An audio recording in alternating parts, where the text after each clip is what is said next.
Hi friends, ఈరోజు మనం stock మార్కెట్లో టెక్నికల్ అనాలిసిస్లో క్యాండిల్ స్టిక్స్ ప్యాటర్న్ గురించి తెలుసుకున్నాం.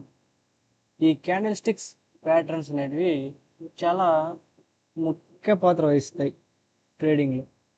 ఎందుకంటే వాటి స్ట్రక్చర్ని బేస్ చేసుకొని అవి ఫామ్ అయ్యే ప్లేస్ని, అవి ఫామ్ అయ్యే మూమెంట్ని బట్టి ఆ స్టాక్ అనేది లేక ఆ అసెట్ అనేది అలా మూవ్ అవుతుంది. సో మనం ఎప్పుడన్నా కానీ ఎంట్రీ ఎగ్జిట్ తీసుకోవాలంటే ఆ క్యాండిల్ స్టిక్స్ ప్యాటర్న్స్ గురించి తెలుసుకోవాలి. తెలుసుకుంటేనే నెక్స్ట్ టైం మనం ప్రాపర్గా ట్రేడ్ తీసుకోవడానికి, అలాగే పేషెన్స్గా వెయిట్ చేయడానికి ఒక రీజన్ అనేది ఉంటుంది. అదే మనకి ప్రాపర్గా టెక్నికల్ అనాలిసిస్ ఆ క్యాండిల్ స్టిక్స్ యొక్క ప్యాటర్న్స్ తెలుసుకొని ఉన్నారంటే మనం వెయిట్ చేస్తాం. ఈ టెక్నికల్ అనాలిసిస్లో క్యాండిల్ స్టిక్స్ ప్యాటర్న్స్ అనేటివి ఈ marubozu candles and doji candles and hanging man, hammer, inverted hammer, కొన్ని పేర్లు అనేటివి ఉన్నాయి. ఆ పేర్లతో మనకేం అటువంటి అవసరము ఉండదు, కానీ ఆ ప్యాటర్న్ అనేది మనకి ఇంపార్టెంట్. ఎప్పుడు అది ఏర్పడింది, ఏ టైంలో ఏర్పడింది, ఏ ప్లేస్లో ఏర్పడింది, సపోర్ట్ దగ్గర ఏర్పడింది, రెసిస్టెన్స్ దగ్గర ఏర్పడింది, అలా వాటిని బేస్ చేసుకొని మనం ట్రేడ్ తీసుకోవాల్సి వస్తుంది. సరేనా? వాటిలో కొన్ని చెప్తాను చూడండి. ఇక్కడ కనిపిస్తుంది కదా, big white candle, big black candle. So ఈ క్యాండిల్స్ ఏం ప్రిఫర్ చేస్తాయి, ఏం చెప్తాయంటే ఏదైనా కానీ ఒక స్టాక్ ఎటువంటి మూల ఉందో, సో ఫర్ ఎగ్జాంపుల్ బేరిష్ మూడా, బుల్లిష్ మూడ్, ఏ మూలలో ఉంటే ఆ మూల కంటిన్యూగా పోతుంది.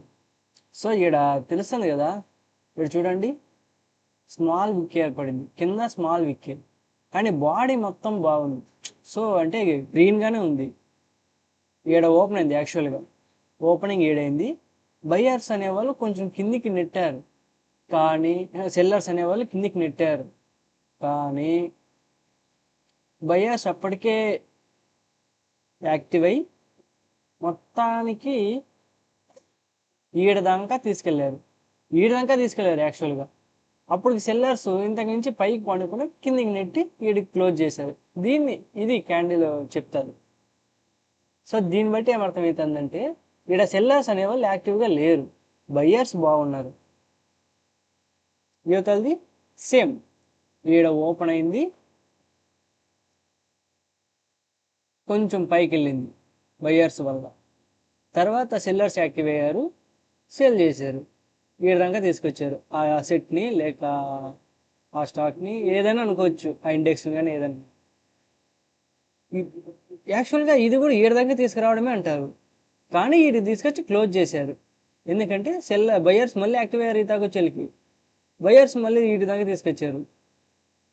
తర్వాత వాళ్ళ బయ్యర్స్ స్ట్రెంగ్త్ అనేది అయిపోయింది. ఓవరాల్గా చూస్తే సెల్లర్స్ స్ట్రెంగ్త్ ఎక్కువ ఉంది. ఓవరాల్గా చూస్తే ఆ సెల్లర్స్ అనే స్ట్రెంగ్త్ ఎక్కువ ఉంది. ఈతలు డోజీ అనేది ఇది ఎప్పుడు ఏ ఫామ్ అవుతుందంటే ఒక complete down trend or complete దాని ఏమంటారు, అప్ ట్రెండ్, ఈ రెండు ట్రెండ్స్ మధ్యలో ఏర్పడతారు. అంటే ఫర్ ఎగ్జాంపుల్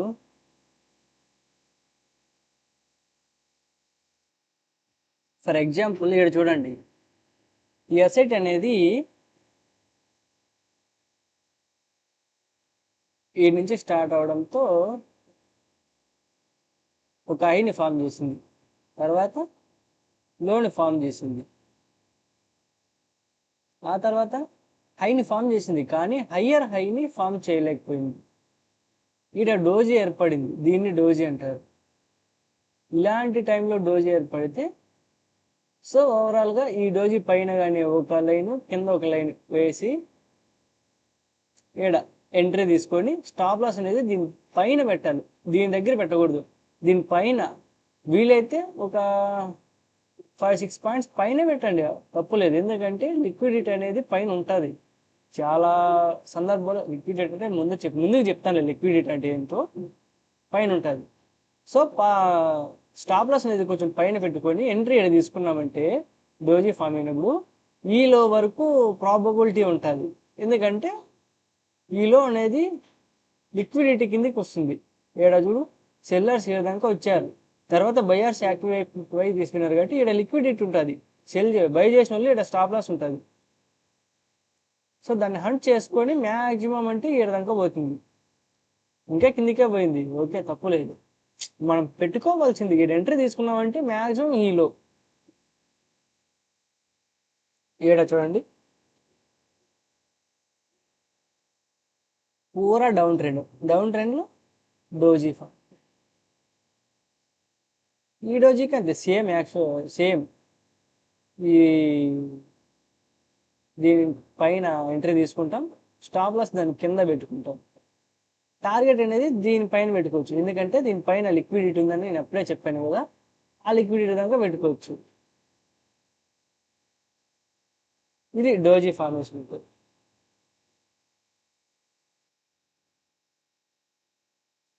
ఇప్పుడు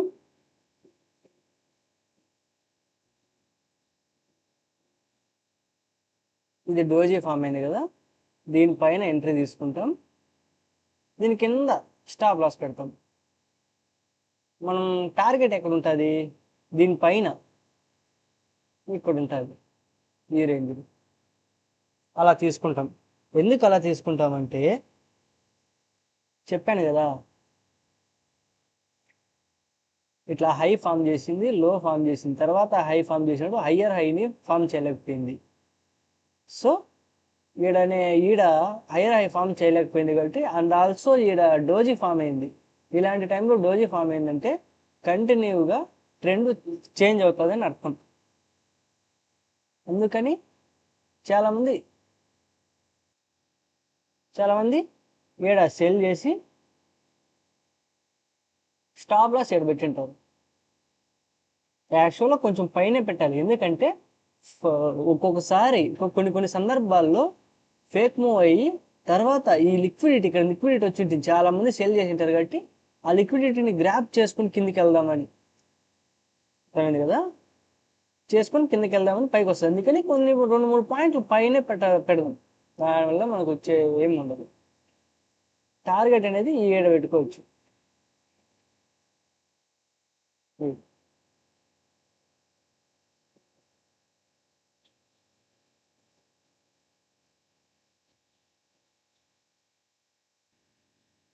తర్వాత షూటింగ్ స్టార్, ఇలాంటి అప్ ట్రెండ్ ఉన్నప్పుడు పైన షూటింగ్ స్టార్ ఏర్పడిందంటే, సో అప్పుడు మనం అర్థం చేసుకోవాలి, ఒక 60% కిందకి వస్తుంది మార్కెట్.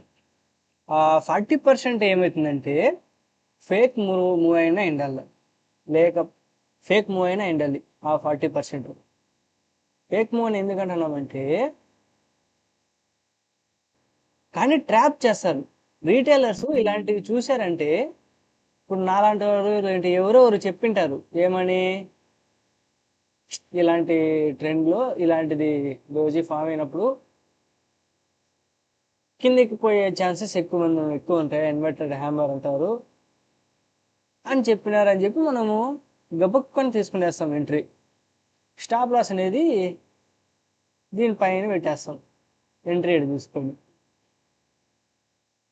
కానీ చాలామంది ఏం చేస్తారు, వెయిట్ చేస్తారు, కొంతమంది ఎంట్రీ తీసుకునేస్తారు. అప్పుడు మార్కెట్ ఏం చేస్తుంది, కన్సాలిడేషన్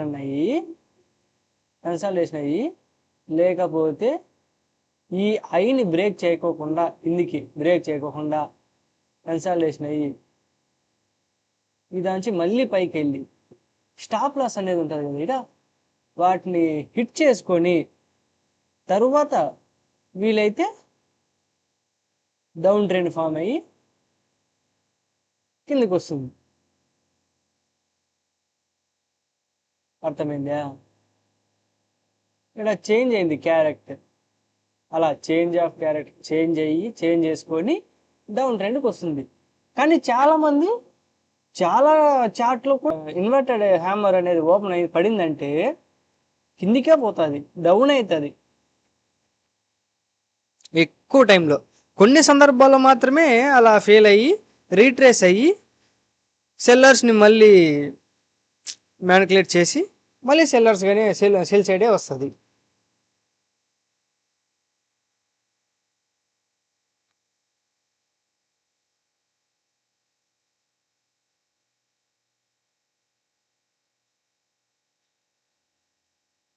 తర్వాత ఈ స్పిన్నింగ్ దేని గురించి తెలుసుకోవాలంటే ఏం లేదు, సాధారణంగా ఒక కిందకి వస్తుంది, ఏడు ఏర్పడింది,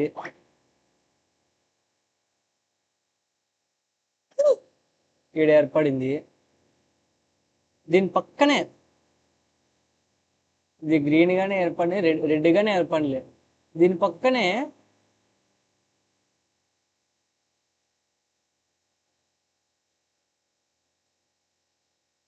ఇంకో గ్రీన్ ఫామ్ ఏంటంటే ఒక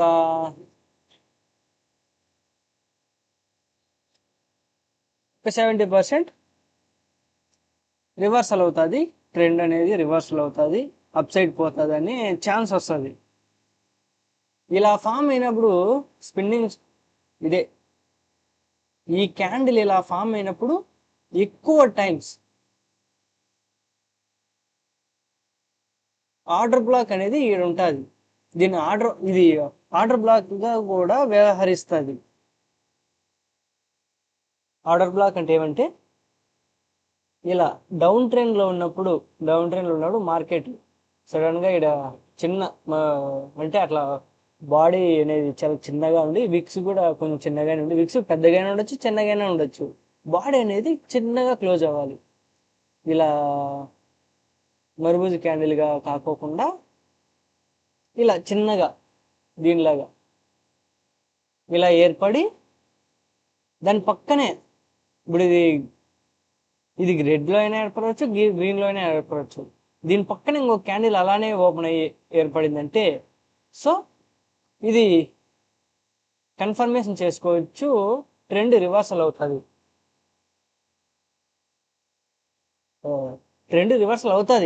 కానీ చాలామంది ఇక్కడ ఎంట్రీ తీసుకొని స్టాప్ లాస్ అనేది దీని కింద పెట్టేస్తారు. దీని కింద మెయిన్ ఆర్డర్ బ్లాక్ ఇది కూడా దీని కింద పెట్టేస్తారు. కానీ మార్కెట్ అనేది కొంచెం లో అట్లా పోయి హై ఫామ్ చేసి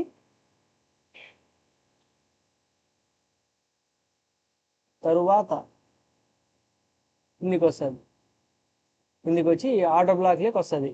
ఈ ఆర్డర్ బ్లాక్లోకి వచ్చిందంటే ఈడ అసలైన బయర్స్ ఎంటర్ అవుతారు. ఇక్కడ అసలైన బయర్స్ ఎంటర్ అవుతారు. స్టాప్ లాస్ అనేది 7 ఉంటుంది, టార్గెట్ అనేది 7 పెడతారు. సో ఇప్పుడు దీని గురించి తెలుసుకున్నాం. అది స్పిన్నింగ్ ప్రాబ్లం. వాటి పేరుతో మనకు అవసరం లేదు, కానీ వాటి ఆకారంతో మనకు అవసరమే. ఎందుకంటే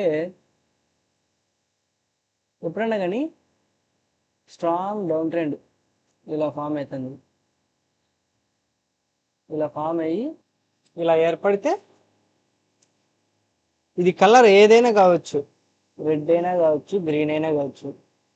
యువతలది గ్రీన్ ఏర్పడి సో ఎందుకు గ్రీన్, ఇది రెడ్ అయినా గ్రీన్ అయినా కావచ్చు అక్కడ అంటే డౌన్ ట్రెండ్లో అది యువతలది ఏదైనా కావచ్చు, పెద్ద పట్టించుకోరు.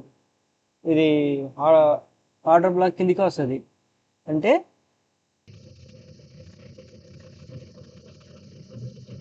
ఇది ఒక ఆర్డర్ బ్లాక్. చాలామంది ఏం చేస్తారు, 7 ఎంట్రీ తీసుకుంటారు, ఇక్కడ స్టాప్ లాస్ అనేది 7 పెట్టేస్తారు, టార్గెట్ అనేది పైన 7 పెడతారు. ఇదే కదా హై, 7 పెడతారు. కానీ కొన్ని సందర్భాల్లో ఈ ఆర్డర్ బ్లాక్ అయిన తర్వాత పైకి పోయినట్టు పోయి మళ్ళీ కిందికి వస్తుంది. ఈ ఆర్డర్ బ్లాక్ దగ్గరకు వచ్చి ఈడ కొంచెం కన్సల్టేషన్ అయ్యి ఆ తర్వాత పైకి వెళ్తుంది. అప్పుడు రియల్ బయర్స్ ఏడొస్తారు. రియల్ బయర్స్ అనేవాళ్ళు ఏడొస్తారు. ఏడొచ్చి టార్గెట్ అనేది ఏడు పెడతారు.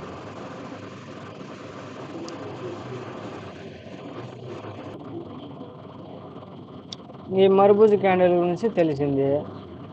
ఏ ట్రెండ్లో అయినా కావచ్చు, అది డౌన్ ట్రెండ్ అయినా కావచ్చు, అప్ ట్రెండ్ అయినా కావచ్చు, మధ్యలో ఆడాడ ఏర్పడిందంటే అది ఒక మంచి గ్రీన్ సిగ్నల్ లాంటిది. అలానే ఫామ్ అవుతుంది కిందికి, మార్కెట్ కన్నా అదే డైరెక్షన్లోనూ పోతుంది. ఇంక ఇవన్నీ ఆల్మోస్ట్ అలానే ఉంటాయి. ఇది హ్యామర్ లాగా పనిచేస్తుంది. డౌన్ ట్రెండ్లో అప్ ట్రెండ్లో ఎట్లా పైకి పోతుందో డౌన్ ట్రెండ్లో అట్లా కిందికి పంపిస్తుంది ట్రెండ్ రివర్స్.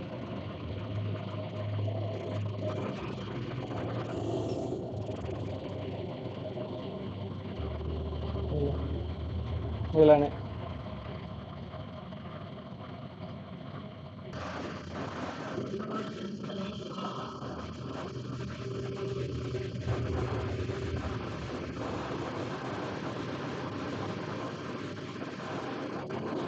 ఈ డోజీ గురించి తెలుసు. ఈ డోజీలు అన్నీ అంతే.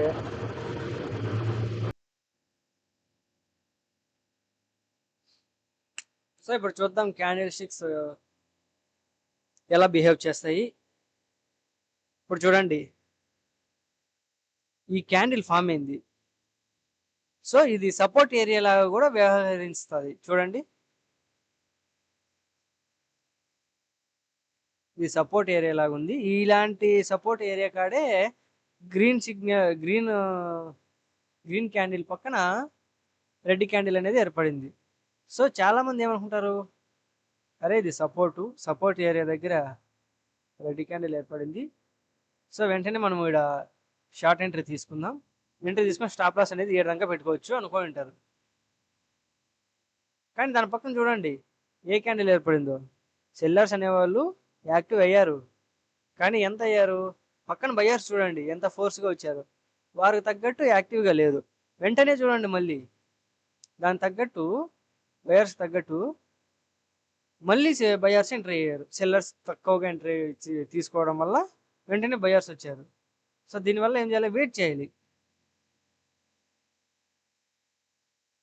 చూడండి చూడండి ఇది సపోర్ట్ లాగే వ్యవహరించింది, కానీ బయర్స్ రావడం వల్ల స్ట్రాంగ్గా బ్రేక్ ఇచ్చారు. తర్వాత చూడండి హ్యామర్ క్యాండిల్ ఏర్పడింది.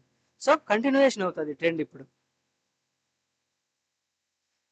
చూడండి, సో ఈ క్యాండిల్ ఏర్పడింది ఇన్వర్టెడ్ హ్యామర్, కానీ గ్రీన్లోనే ఉంది, రెడ్లో అయితే లేదు.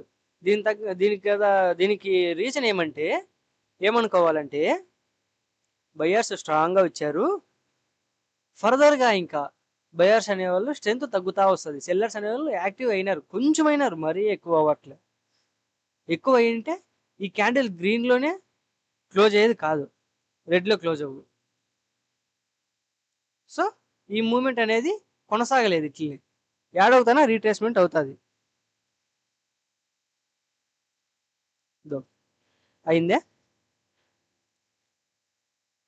వీటిలాగా ఏర్పడినలా చిన్న బాడీ గ్రీన్, దాని పక్కనే చిన్న బాడీ రెడ్ ఫామ్ అయిందా? సో ఇలా ఫామ్ అయినప్పుడు మనం ఏమనుకోవాలి? ఇండికేషన్ ఇక్కడ సెల్లర్స్ అనేవాళ్ళు యాక్టివ్ అయ్యారు. సో దీన్ని బట్టి మనం ఏమర్థం చేసుకోవాలా? బయర్స్ అనేవాళ్ళు స్ట్రెంత్ రాను తగ్గుతుంది. సో తగ్గింది, చిన్న చిన్నగానే పోయి వెంటనే సెల్లర్స్ అనేవాళ్ళు యాక్టివ్ అయ్యారు. సో ఇక్కడ సెల్లర్స్ అనేవాళ్ళు యాక్టివ్ అయ్యారు. చూద్దాం తర్వాత క్యాండిల్ కూడా. ఒకవేళ తర్వాత క్యాండిల్ అనేది గ్రీన్లోనే క్లోజ్ అయిందంటే సో కొంచెం ఆలోచించాల, ఇది కంటిన్యూయేషన్ అవుతుందో కాదో అని ఆలోచించాల.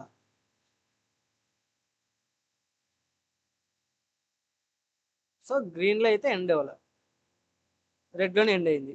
దీనికి గల కారణం ఏమిటంటే ఛాన్స్ ఇచ్చింది. ఇక్కడ సెల్లర్స్ యాక్టివ్ అయ్యారు, ఇక్కడ బయర్స్ వస్తారా రారా అని చూసింది, కానీ బయర్స్ అనేవాళ్ళు రాలా. వచ్చారు కంటే అలా పైకి తీసుకుపోవడానికి ట్రై చేశారు, అలా సెల్లర్స్ వచ్చి కిందికి తీసుకోవడానికి ట్రై చేశారు. కానీ బయర్స్ ఎక్కువ స్ట్రెంత్ లేదు కాబట్టి సెల్లర్స్ కొంచెం కాస్త కిందికి. సో బయర్స్ కంటే సెల్లర్స్ బయర్స్ కంటే సెల్లర్స్ స్ట్రాంగ్గా ఉన్నారు. సో క్లోజ్ ఇచ్చేసింది. దీనికి ఇండికేషన్ ఏమంటే ఇప్పుడు సెల్లర్స్ ఫుల్ కంట్రోల్ తీసుకునేసినారు. సో మనం ఇక్కడ ఏం చేయాలి, షార్ట్ ఎంట్రీ తీసుకోవచ్చు.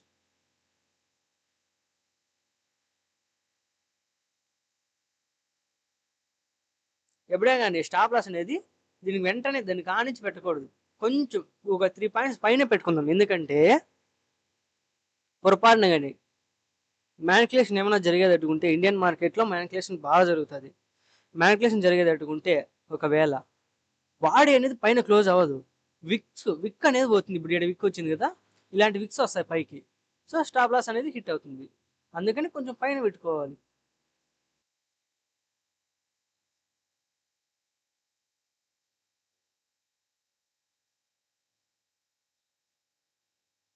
ఇప్పుడు చూడండి లాస్ట్ క్యాండిల్ ఏం ఫామ్ అయిందో, దాని పక్క క్యాండిల్ ఏం ఫామ్ అయిందో చూడండి. దాని పక్క క్యాండిల్ లాస్ట్ క్యాండిల్ రెండు చూడండి గ్రీన్లోనే ఎండ్ అయినాయి. సో దీని ఇండికేషన్ ఏంటి, ఒక రెడ్ క్యాండిల్ పక్కన గ్రీన్ క్యాండిల్ ఫామ్ అయింది. ఉండండి జూమ్ అవుట్ చేస్తాను.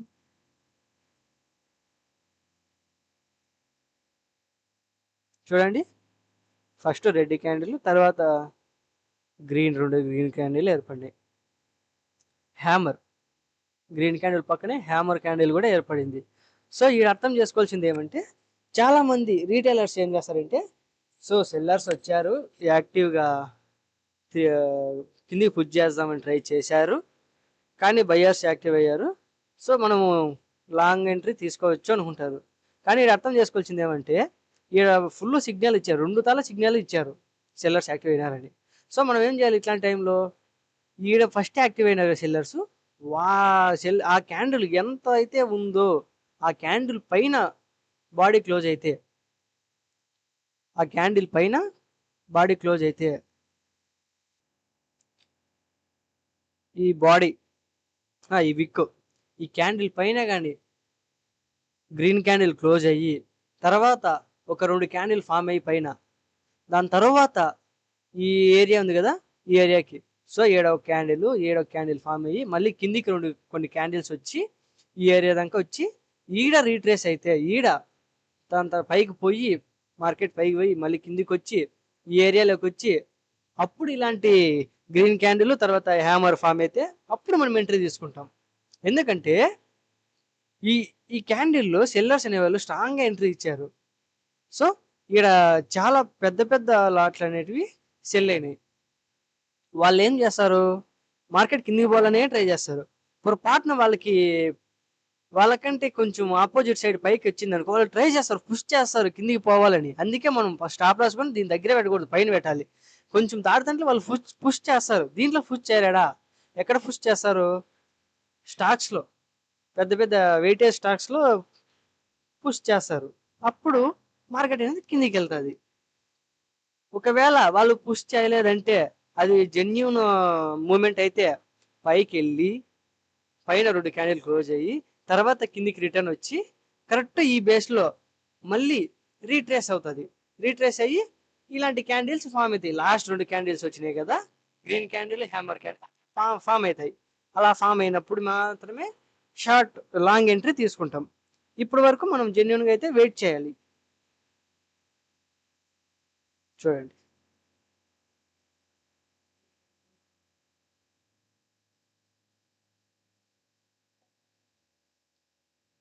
చూడండి టార్గెట్ హిట్ అయింది.